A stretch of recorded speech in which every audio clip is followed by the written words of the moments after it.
Hello বন্ধুরা, আজ আপনাদের শোনাবো দুই বন্ধুর জীবনের এমন এক গল্প যা আমাদের শিখিয়ে দেয় যে বন্ধু মানে শুধু একা চলা নয়, বরং প্রয়োজনে একে অপরের ঢাল হয়ে দাঁড়ানো। চলুন শোনা যাক। আকাশ আর সাগর ছোটবেলার বন্ধু। আকাশ আজ অনেক বড় ব্যবসায়ী, আর সাগর একটি সাধারণ ছোট দোকানে কাজ করে। দীর্ঘ 10 বছর পর একদিন তাদের দেখা হলো। আকাশ তার দামি গাড়ি নিয়ে আসলো। আকাশের দামি গাড়িতে বসে সাগর একটু জড়সড় হয়েছিল। আকাশ হাসতে হাসতে বলল, কিরে সাগর, তুই এখনো সেই আগের মতোই আছিস? তুই চাইলে তো আমার কোম্পানিতে কাজ করতে পারিস, জীবনটা একটু গুছিয়ে নিতি। সাগর আলতো হেসে বলল, বন্ধু, আমি এই ছোট্ট দোকানে কাজ করে যা পাই তাতেই আমার সংসার চলে যায়। আর তোর মতো বড় বন্ধু আছে, এটাই তো আমার সবচেয়ে বড় পাওয়া। কিছুদিন পর আকাশের ব্যবসায় ধস নামলো। সে প্রায় নিঃস্ব হয়ে গেল। তার আত্মীয় স্বজন এবং তথাকথিত ধনী বন্ধুরা সবাই একে একে তাকে ছেড়ে চলে গেল। আকাশের যখন থাকার জায়গাটুকু ছিল না, তখন একদিন তার দরজায় কড়া নাড়ল সাগর।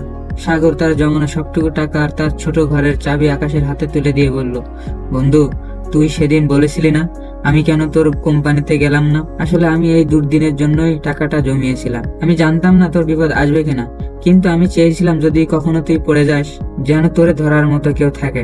আকাশের চোখের জল বাদ মানল না। সে বুঝতে পারলো দামি গাড়ি আর বড় অট্টালিকা বন্ধুত্বের মাপকাঠি নয়।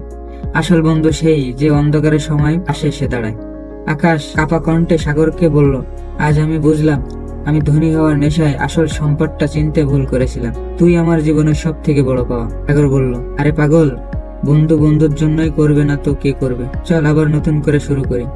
বন্ধুত্ব কোনো লেনদেনের নাম নয়, এটা হলো এক গভীর বিশ্বাসের বন্ধন। সুসময় তো সবাই পাশে থাকে, কিন্তু যে অসময়ে হাত বাড়িয়ে দেয় সেই তো প্রকৃত বন্ধু। ভালো লাগলে পাশে থাকবেন। ধন্যবাদ।